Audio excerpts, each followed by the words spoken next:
With that, Bassel, over to you to cover Middle East, Africa, and Europe. Thank you, Bhargav.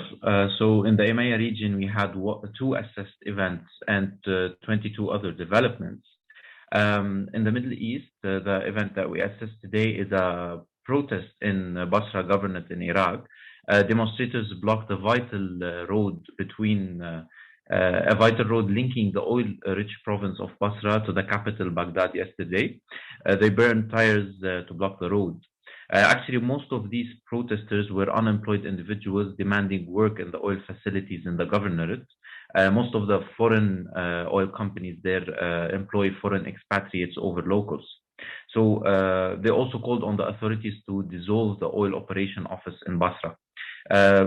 Security forces were also deployed to the area to clear the blockade. Clashes broke out between demonstrators and security forces, in which security forces used live bullets to disperse protesters. In Europe, authorities in Germany announced that all countries on the COVID-19 high-risk list will be removed today. So travelers to Germany are no longer required to take any test, including the polymerase chain reaction test, which is the PCR, or quarantine upon arrival.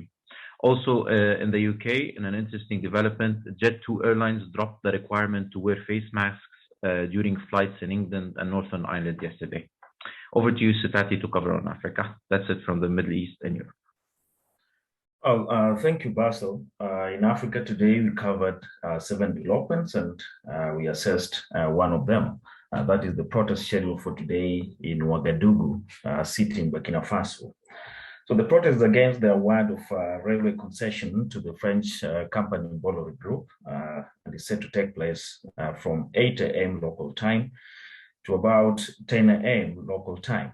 And the protesters will gather at the Bassel roundabout, and then they'll march towards the Bolloré Group's offices before rallying outside the head offices of the Ministry of Transport.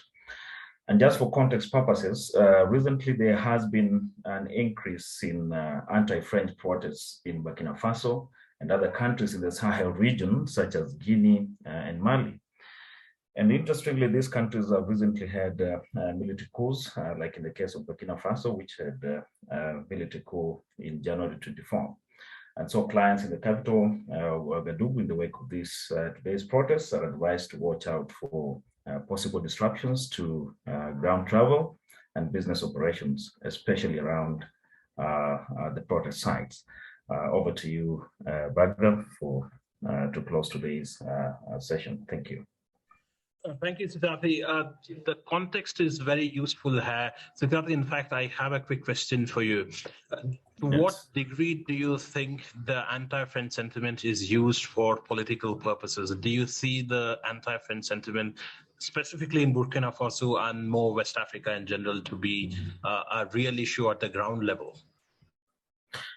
Well, to answer your question, Bhargav, regarding the anti-French protests, what is based on the recent developments and the recent military coups across some of these Sahelian countries, including Burkina Faso, is that most of these or some of these protests could increase perhaps in the coming months, because the military-led governments would want to kind of seek for credibility among the citizens, and so this would likely lead to staging of more pro-coup or pro-military protests, or even the anti-French protests. So that's within that particular broader context of the issue at hand.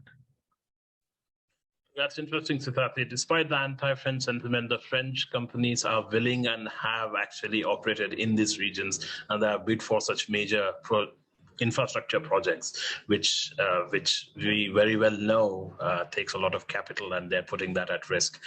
With that, we'll wrap up EMEA. So our listeners can reach out to us to know more about our specialist services, including our membership services. Thank you for listening to us. Thank you. Thanks, guys. Cheerio.